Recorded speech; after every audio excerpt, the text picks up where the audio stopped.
자, 인체 방어작용 봅시다. 자, 인체 방어작용 첫 번째 나오는 게 질병과 병원체예요. 자, 일단 질병은 자, 비감염성 질병이랑 감염성 질병으로 구분이 돼요. 그러니까 비감염성, 그러니까 아주 쉽게 얘기하면 뭐예요? 안 옮아요. 근데 감염성은 뭐예요? 옮습니다. 그래서 비감염성은 병원체가 없어요. 어떤 특정 병원체 없이 발생하는 질병이 비감염성 질병에 해당이 됩니다. 따라서 얘는 전염이 되지 않아요. 보통은 뭐 유전 아니면은 생활 습관 이런 것들로 인해서 발생을 하게 되는 게 비감염성 질병이고, 감염성 질병은 이거는 특정 병원체가 있습니다. 그래서 다른 사람에게 전염이 될 수도 있어요. 무조건 전염이 되는 건 아니고 전염이 될 가능성이 있는 게 바로 감염성 질병에 해당이 돼요. 그래서 뭐 결핵, 독감, 홍염, 무좀, 말라리아 등등 해서 감염이 가능한 질병들이 있고요. 이 병원체의 특성을 잘 알아놔야 돼요. 자, 일단 첫 번째 세균. 세균은 박테리아라고 합니다. 자, 일단은 원핵 생물이에요. 자, 원핵 생물이란 소리는 뭐가 없어요? 핵막이 없어요. 핵막은 없지만 뭘 갖고 있어요? 핵산은 가지고 있습니다. 즉 DNA를 가지고 있어요. 자, 대부분 분열법으로 번식을 합니다. 그러니까 세포 분열이 곧 뭐예요? 생식이에요. 자, 그러니까 여기서 여러분들 세포 분열이 곧 생식이다. 그러니까 얘가 뭐가 가능하다라는 소리야. 지금 세포 분열이 가능하다라는 소리니까 이 세균은 무슨 구조다? 세포 구조다. 자, 인체에 침입한 뒤 증식해서 세포를 파괴하거나 독소를 분비해서 질병을 일으킵니다. 자, 대표적으로 결핵, 폐렴, 파상풍 같은 무슨 균에 의해서 발생하라는 게 바로 요 세균성 질환이고요. 뭐로 치료해 줍니까? 페니실린 같은 항생제로 치료를 해주게 됩니다. 자, 그리고 이 세포막을 가져요. DNA도 가지고 얘는 단독 배양이 가능해요.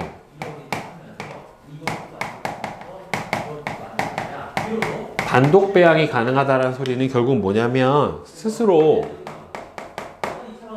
물질 대사를 할 수 있다. 스스로 물질 대사를 할 수가 있다 라고 하는 게 특징이죠. 그러니까 스스로 물질 대사 가능하다는 소리는 스스로 뭘 합성할 수 있어요? 단백질을 합성을 해서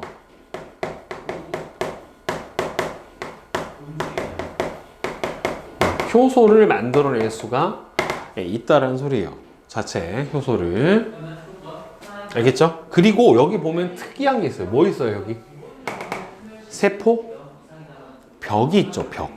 근데 이 세포 벽은 원래 여러분들이 알고 있기로는 누구가 갖고 있어요? 식물 세포가 갖고 있어요.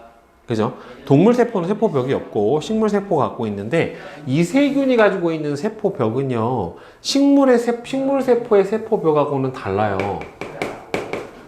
식물 세포의 세포벽과 성분은 다릅니다. 성분은 다르지만은 대신에 뭐는 갖고 있는 거다? 세포벽을 가지고 있기는 해요. 참고로 식물은 셀룰로스의 세포벽을 가지고요. 저기 세균은 펩티도글리칸이라고 하는 성분의 세포벽을 가지기 때문에 성분은 달라요. 하지만 이름은 세포벽이 맞아요. 자, 그 다음 바이러스. 바이러스는요, 세포 구조를 갖추지 않고요, 유전 물질, 핵산과 그다음에 밖에 있는 단백질의 껍질로만 구성이 되어 있습니다. 이거 맨 첫 단원에 배웠죠. 그렇죠? 그래서 생물과 무생물의 중간형에 해당이 된다. 참고로 여러분들 이 세균은 세포 구조이기 때문에 DNA도 가지지만 뭐도 가져요? RNA도 가져요. 둘 다 가지는데 누구는 이 바이러스 같은 경우에는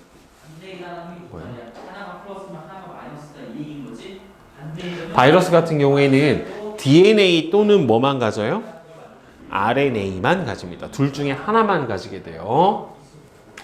자신의 효소가 없어요. 그러니까 스스로 뭘 만들어낼 수 없어. 단백질을 만들어낼 수 없어요. 그래서 독자적으로 물질 대사를 하지 못해요. 그렇기 때문에 얘는 세균처럼 단독 배양이 불가능해요. 반드시 뭐가 있어야 돼요? 예, 숙주가 있어야 돼요. 단독 배양이 불가능하고 여기 나와 있는 것처럼 살아있는 숙주 세포 내에서만 증식이 가능합니다.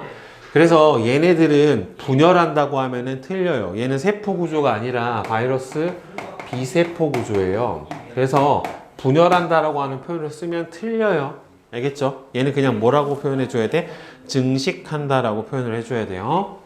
그래서 대표적으로 감기, 독감, 홍역, 간염, 광견병, 대상포진, 에이즈, 메르스, 코로나 19 이렇게 여러 가지 바이러스 질환들이 존재를 하게 되고요.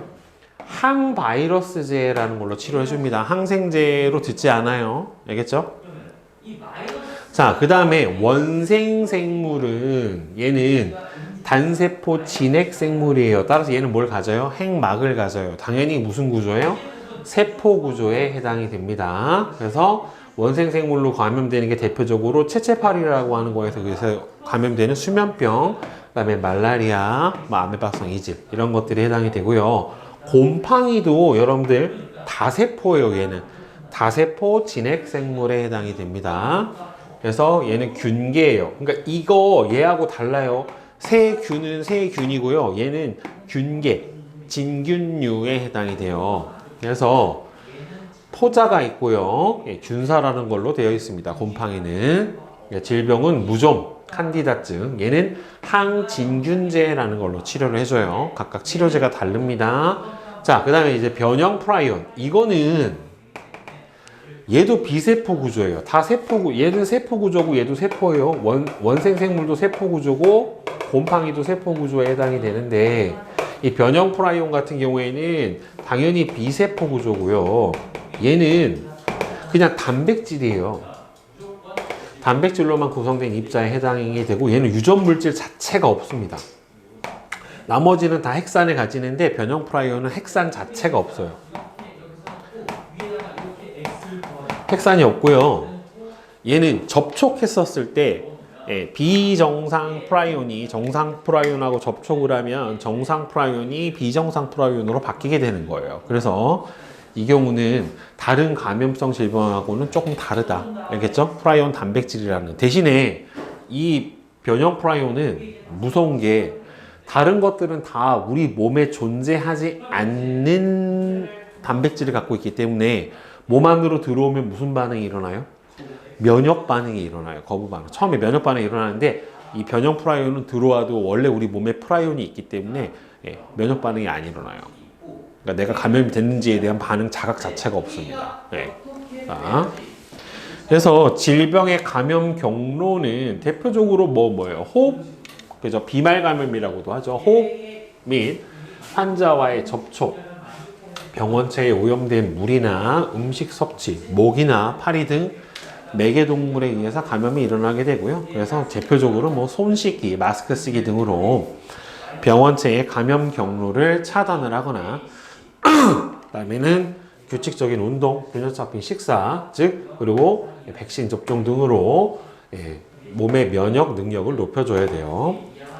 자, 그럼 우리 몸에 있는 방어 작용을 보게 되면은 크게 비특이적 방어랑 특이적 방어로 구분이 돼요. 자, 비특이적 방어는 뭐냐면 병원체의 종류를 구분하지 않아요. 그냥 항원에 대한 인지가 없이 무조건 항원, 병원체가 들어오면 무조건적으로 일어나게 되는 선천적 면역이에요. 얘는 선천적 면역 반응에 해당이 됩니다.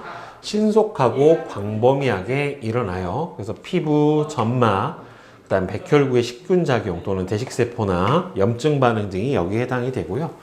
특이적 방어는 얘는 후천적 면역이고요. 병원체의 종류에 따라 선별적으로 일어나게 돼요. 따라서 이 특이적 방어에서는 항원 인지 작용이 일어나요. 어떤 항원이 들어왔는지에 대한 인지가 일어나게 되고요. 병원체 종류가 뭐고 그래서 어떻게 반응해야 되는지에 대한 시간이 걸립니다. 그리고 특이적 방어 작용이 에서는 뭐가 만들어지냐면은 항체를 생성을 해요. 항체를 생성을 해서 항체에 의한 면역 반응이 일어나게 됩니다. 그래서 이 특이적 면역 반응은 크게 세포성 면역과 체액성 면역으로 나눠져요. 참고로 세포성 면역은 T 림프구에 의해서 일어나게 되고요. 체액성 면역은 B 림프구에 의해서 일어나게 됩니다. 자, 그러면 비특이적 방어 작용에 대해서 보면 피부와 점막, 병원체가 몸속으로 들어오는 것 자체를 막는 1차 방어벽이 피부 또는 점막에 해당이 되는데요. 피부는 병원체를 막아내는 물리적인 장벽 역할을 해요. 그러니까 피부 밖에 있는 각질, 이런 역할을 해주는 거고요. 땀 안에는 라이소자임이라고 하는 물질이 있는데 대표적으로 라이소자임은 무슨 물질이냐면 항균 물질이에요. 네, 라이소자임을 포함해서 세균의 침입을 막고요. 피지, 기름샘에서 산성 물질을 분비해서 세균의 증식을 억제하는 게 일단 1차 작용에 해당이 됩니다. 자, 그 다음에 점막 있죠? 어디? 그러니까 각질이 없는 데는 다 뭘로 돼 있냐면 점막으로 돼 있어요. 눈, 입안, 코안 이런 데는 점막으로 돼 있어요. 피부가 없는 곳은. 기관지, 소화관 등의 내벽을 덮고 있는 세포층이에요. 얘도 라이소자임을 포함하는 점액을 분비를 해줘서 일단은 1차로 방어를 해줍니다. 그 다음에는 식균작용이라는 걸 해요. 식균작용. 그러니까 말 그대로 뭐예요? 들어온 균을 먹는 식세포 작용에 해당이 되는데 백혈구의 일종인 림프구 중에 대식세포라고 하는 게 있어요. 그리고 백혈구 중에서도 호중구라고 해서 호중성 백혈구가 보통 식균작용을 하게 되는데요. 병원체를 세포막 안으로 가지고 들어와서 소화를 시켜버려요. 분해를 시켜서 균을 없애는 식균작용을 해주게 됩니다. 이거는 모든 들어온 아무 균이나 일단 들어오면 식균작용을 하는 거예요. 하고 나서 백혈구도 죽어요. 그 다음에는 염증 반응. 피부나 점막이 손상돼서 뭐 손을 뱉다거나 어디 가시에 찔렸다거나 해서 병원체가 몸속으로 침입을 하면은 이때 어떻게 되냐면 대표적으로 이렇게 비거나 어디 찔리면 어떻게 돼? 부어오르죠. 그 다음에 붉어지고 통증이 있고 열이 나서 뜨거운 반응이 일어나기도 하는데 보면은 가시에 찔렸어요. 그럼 외부에서 뭐가 들어와요? 세균이 들어와요. 그럼 여기서 뭐가 분비돼요? 히스타민이라고 하는 게 분비돼요. 비만세포라고 하는 백혈구의 일종, 림프구의 일종에 있는데 히스타민이라고 하는 물질이 방출이 되거든요. 그래서 히스타민은 여기 나와 있는데 자, 스트레스를 받거나 체내에 병원체가 침입했었을 때 분비가 되는데요. 이 히스타민은 모세혈관을 확장시켜서요.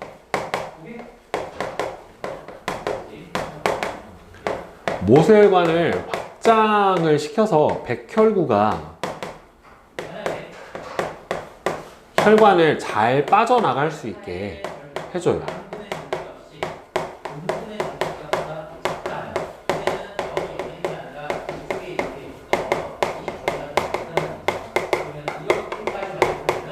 네, 백혈구가 혈관을 잘 빠져나갈 수 있게 해주고요. 그 다음에 이 히스타민이 너무 과다 분비가 되게 되면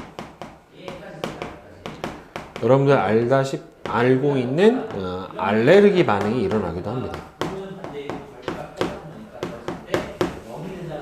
그러니까 원래 알레르기라고 하는 건 이게 항원으로 작용하지 않아야 되는 물질인데 어떤 특정 체질별로 사람마다 얘가 항원으로 작용을 하는 거예요. 뭐 계란 알레르기 있는 사람도 있고 갑각류 알레르기 있는 사람도 있고 견과류 알레르기 있는 사람이 있단 말이에요. 어떤 특정 음식물 또는 꽃가루 알레르기, 먼지 알레르기처럼 그냥 일반 사람들한테는 뭐는 아닌데 항원이 아닌데 특정 사람한테는 항원으로 작용하게 되고 이런 물질이 들어오면 어떻게 돼요? 히스타민이 다량 분비돼요. 그러면서 여러분 아마 들어봤을 거예요. 너무 면역 반응이 강하게 일어나는 아나필락시스라고 하는 그런 반응도 히스타민이 과다 분비돼서 일어나는 그런 반응에 해당이 됩니다. 그러면 백혈구가 이 히스타민에 의해서 확장된 모세혈관 밖으로 빠져나가서 들어온 세균을 어떻게 돼요? 잡아먹어요. 식균 작용을 하고 상처 부위로 모인 백혈구가 세균을 제거하고 나중에 이 백혈구는 여기서 체액하고 사체가 되면서 고름이 돼요. 고름. 네. 자, 그러면 이제 특이적 방어작용 봅시다. 자, 특이적 방어는 항원 항체 반응. 항원이 몸속으로 들어오면 뭐가 만들어져요? 항원을 무력화시키는 항체가 만들어지고요. 네, 항원을 무력화시켜주는 항체가 만들어지고, 항체가 항원하고 결합하는 항원 항체 반응이 일어나 항원을 무력화해 주는데, 보면 항원은 외부에서 침입한 모든 이물질, 즉 체내에 존재하지 않는 이상 단백질은 다 항원이 될 수 있어요. 무조건. 자, 그러면 이 항체는 이 들어온 항원에 의해서 만들어지는 일종의 면역 물질로 항원을 제거하기 위해서 만들어진 Y자 모양의 단백질이에요. 그래서 항원 결합 부위가 두 개가 있다. 자, 이거 보시면 이렇게 생겼잖아요. 여기 가운데 있는 게 원래 기본적으로 면역 단백질이라고 해서 있어요. 글로불린이라고 하는 면역 단백질이 있고, 이 면역 단백질을 재료로 해서 여기에 결합하는 부위가 어떤 항원하고 결합하느냐에 따라 달라져요. 그러니까 결합하는 부위가 항원 종류마다 어떻게 되는 거예요? 이 부분이 달라요. 그래서 이 항원 항체 반응의 특이성이라고 하거든요. 항원 항체 반응의 특이성이라고 하는데, 항원 항체 반응의 특이성이라고 얘기를 해주는데, 이 항원 항체 반응의 특이성은 뭐냐면, 항체는 자신을 생성하게 유도한 특정 항원하고만 결합을 해서 항원을 무력화시킵니다.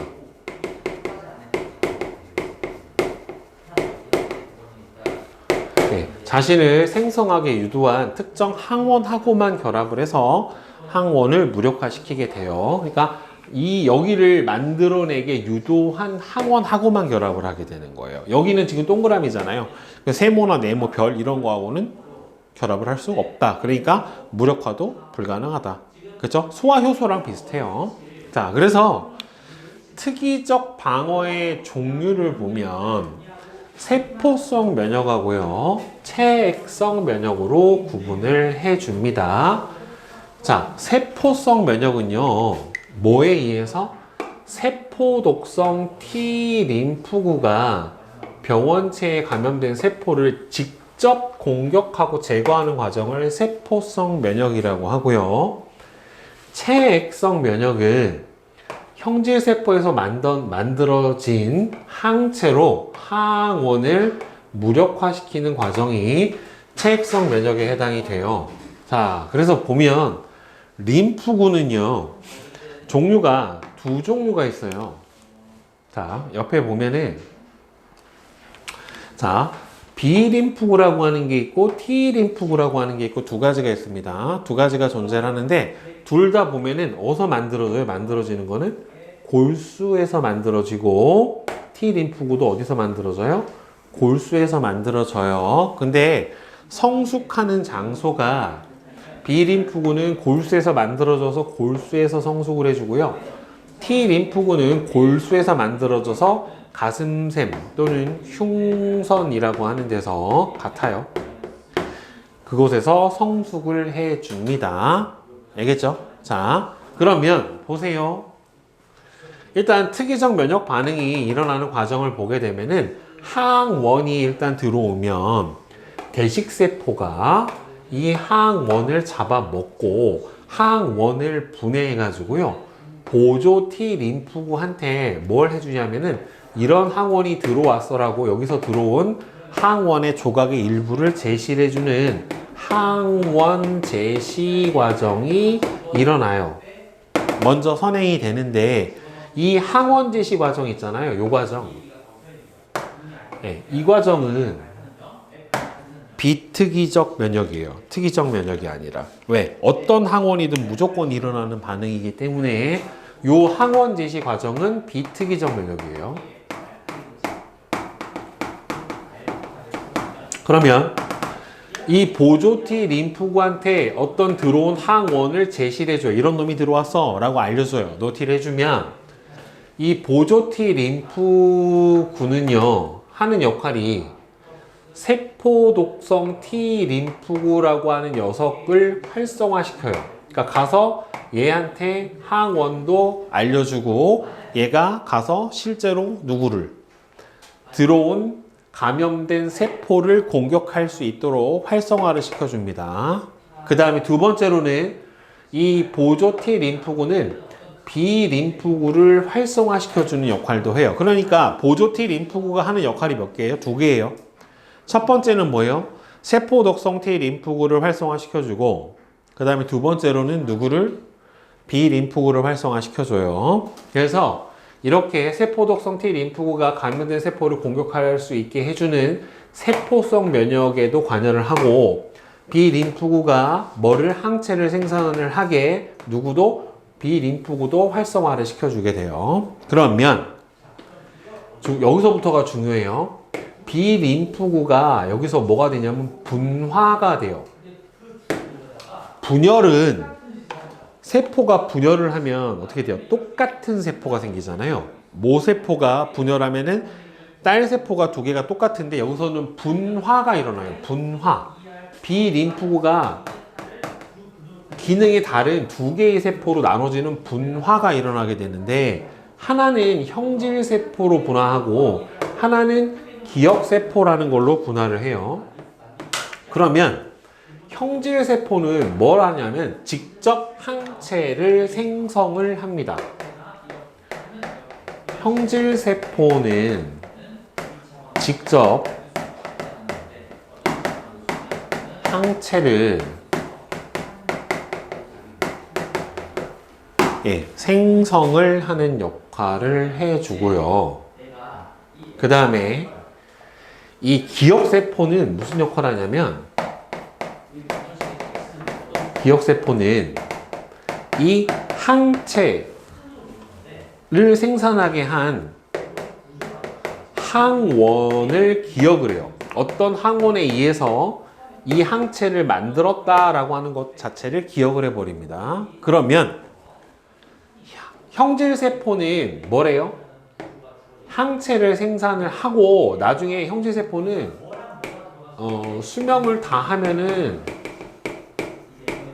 수명을 다 하고 어떻게 되면 죽어요. 그냥 다 소멸돼서 없어져 버려요. 형질세포는. 그런데 이 기억세포는 몸 안에 계속 남아 있습니다. 몸 안에 계속 남아 있어요. 알겠죠? 형질세포는 나중에 왜냐하면 병원체가 없어지면 항체 농도가 올라갔다가 나중에 어떻게 돼요? 다 줄어서 없어져요. 그런데 이 기억세포는 몸 안에 어떻게 돼요? 남아 있어요. 기억세포는 몸 안에 남아 있다가 자 똑같은 항원이 다시 들어오잖아요. 똑같은 항원이 다시 들어오면 이 기억세포는 무슨 과정을 삭제를 해버리냐 안 하냐면 항원 제시 과정을 거치지 않고 이 항원에 대해서 내가 한번 항체를 만든 기억이 있기 때문에 항원 제시 과정 없이 어떻게 돼요? 막바로 항체를 바로 생산을 해버려요. 알겠어요? 그런데 중요한 거 이 기억세포가 직접 생산을 하는 건 아니고요.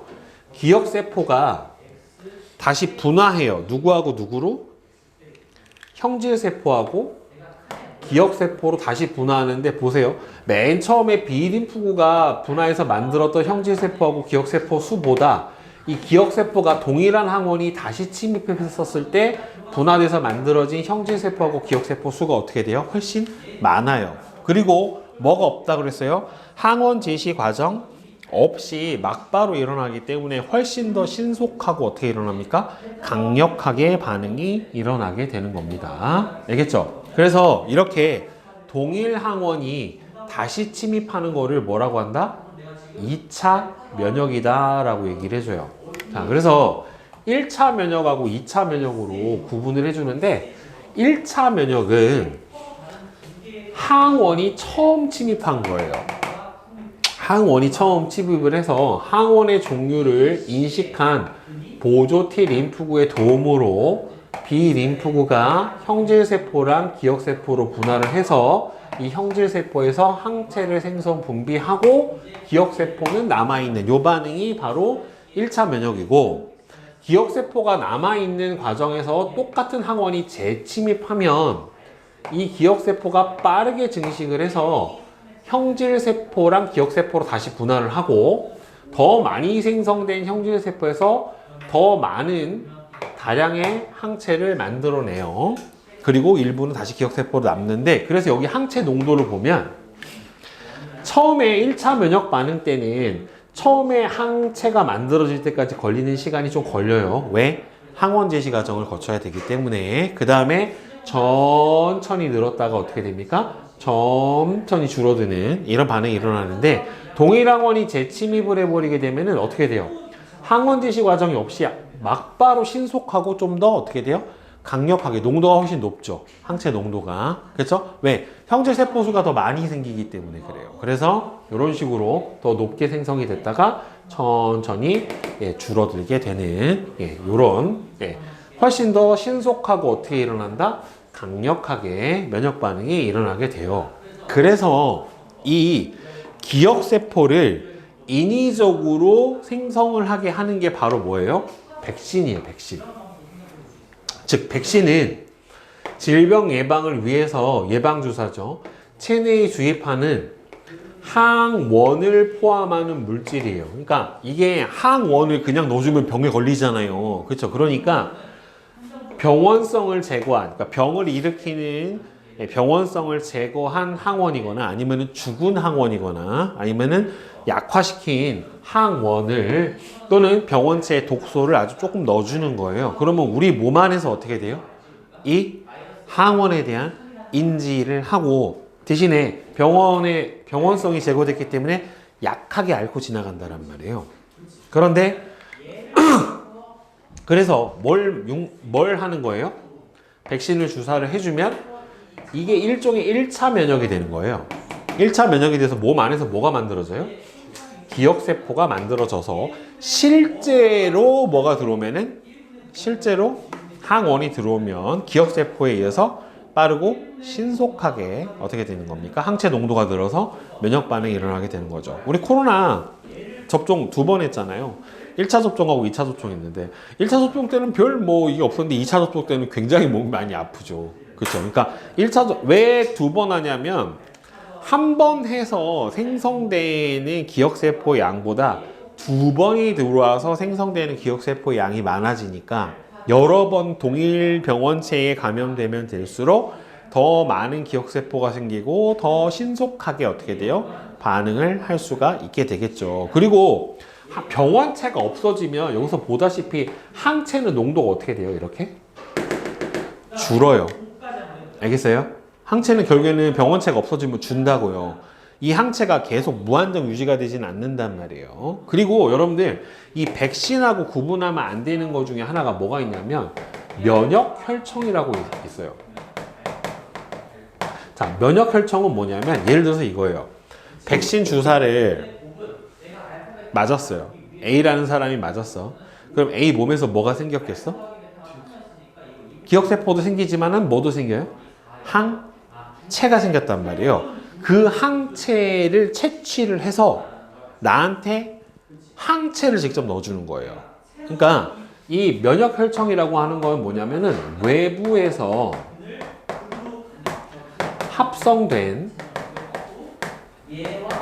항체를 직접 주입을 해주는 거예요. 그러니까 이 상태에서 보면 병에 감염됐을 때 항체를 그냥 이렇게 넣어줘 버리는 거예요. 대신에 문제는 면역 혈청은 내 몸에서 합성을 한 게 아니라 외부에서 합성을 해갖고 넣어준 거잖아요. 따라서 이 면역 혈청 같은 경우는 뭐는 형성이 안 돼요? 기억세포는 형성이 안 돼요. 외부에서 만들어서 넣어준 항체이기 때문에 내가 스스로 만드는 게 아니라서 뭐는 없다? 기억세포 자체는 만들어지지가 않는다 라고 하는 겁니다. 자, 그 다음에 이제 면역 관련 질환 보면은 알레르기는요 특정 항원에 대해서 면역 체계가 과민하게 반응을 하는 거예요. 이거를 그러니까 항원이 아니어야 되는데 항원으로 인지를 해가지고요 면역계가 과민하게, 즉 히스타민을 과다 분비해 주는 거예요. 히스타민 과다 분비.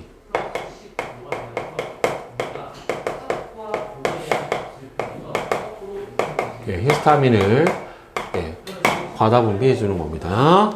그 다음에 자가 면역 질환은 면역계가 자기 몸을 구성하는 세포나 조직, 그러니까 우리 몸의 장기나 세포 일부를 항원으로 인식을 하는 거예요. 그래서 원래 공격하면 안 되는데 항원으로 인지해서 공격하는 게 류마티스 질환 같은 게 이런 거예요. 루푸스. 그 다음에 면역결핍은 선천성 면역결핍이 있고 후천성 면역결핍이 있는데, 후천성 면역결핍은 대표적으로 에이즈, HIV 바이러스가 보조 T 림프구를 파괴시켜요. 그럼 보조 T 림프구가 파괴되면은 세포독성 T 림프구도 활성화시키지 못하고 B 림프구도 활성화시키지를 못하기 때문에 어떻게 돼요? 결국에는 온 몸의 면역 체계가 무너져 버리게 되는 현상이 바로 에이즈에 해당이 됩니다. 그 다음에 혈액형의 응집 반응도 일종의 뭐냐면 항원항체 반응이에요. 항원항체 반응. 자, 여러분들 혈액형은 종류가 A형, B형, AB형, O형 해서 이렇게 네 종류가 있잖아요. 그렇죠? 그러면 여기서 A형임을 나타내주는 응집원이라는 게 있어요. 응집원. 자, 그래서 응집원은 종류가 두 종류 있어요. A하고 B하고 두 종류가 있어요. 혈액형이 A형인 사람은 응집원 뭘 가져요? A. 혈액형이 B형인 사람은 응집원 B. AB형인 사람은 응집원 A, B를 둘 다 가져요. 그리고 O형인 사람은 응집원이 없습니다. 참고로 이 응집원은 어디에 있냐면 적혈구 표면에 존재합니다. 적혈구 표면에 존재해요. 그리고 응집소가 있어요. 응집소. 응집소는 어떤 특정 응집원하고 만났을 때 응집이 되는 거예요. 자, 응고랑 응집의 차이는 뭐냐면 응고는 혈액이 응고가 되는 거는 혈장까지 다 굳어버리는 거예요. 액체 성분까지 다 굳어버리는 게 뭐다? 응고고, 응집은 혈구만 굳는 거예요. 혈구만. 자, 알파하고 베타 응집소 두 종류가 있는데, 자, 응집원 A는 알파하고 만났을 때 응집이 돼요. 응집원 B는 베타하고 만났을 때 응집 반응이 일어나게 돼요. 그러면 봐봐. 야, 혈액형이 A형인 사람은 뭘 갖고 태어나요? A를 가지고 태어나죠. 그러면 응집원 A는 단백질인데, 그럼 A라고 하는 단백질에 대해서 어떻게 돼요? 이상 단백질이 아니잖아요. 그러니까 여기에다가는 뭘 만들 필요가 없어. 항체를 만들 필요가 없죠. 그렇죠. 그리고 알파가 있으면 응집 반응이 일어나니까 죽을 거 아니에요, 결국에. 그러니까 뭘 갖고 있어요? 베타를 가져요. 그러니까 혈액형이 A형인 사람은 응집소 뭘 가진다? 베타를 가져요. 그 다음에 혈액형이 B형인 사람은 응집소 뭘 가지겠어요? 알파를 가져요. 그래야 응집이 안 되겠죠. 그죠? 그리고 AB형인 사람은 응집소가 없죠. A, B가 다 있으니까. 대신에 O형인 사람은 응집원이 없기 때문에 응집소는 알파, 베타를 다 가지게 됩니다. 알겠죠? 안 가지는 경우는 없어요. 무조건 가져요. 네. 그리고 응집원은 아까도 얘기했지만 어디 있다? 적혈구 표면에 있다. 적혈구 표면에 있고요. 응집소는 어디 있어요? 혈장에 있어요. 혈장. 액체 성분에 있어요. 그리고 참고로 응집소의 농도는 평소에 어떻게 돼요? 거의 없어요. 우리 몸에 응집소는 거의 없어요. 이 응집소는 거의 기억세포의 형태로 존재해요. 기억세포의 형태로 존재를 해주게 됩니다.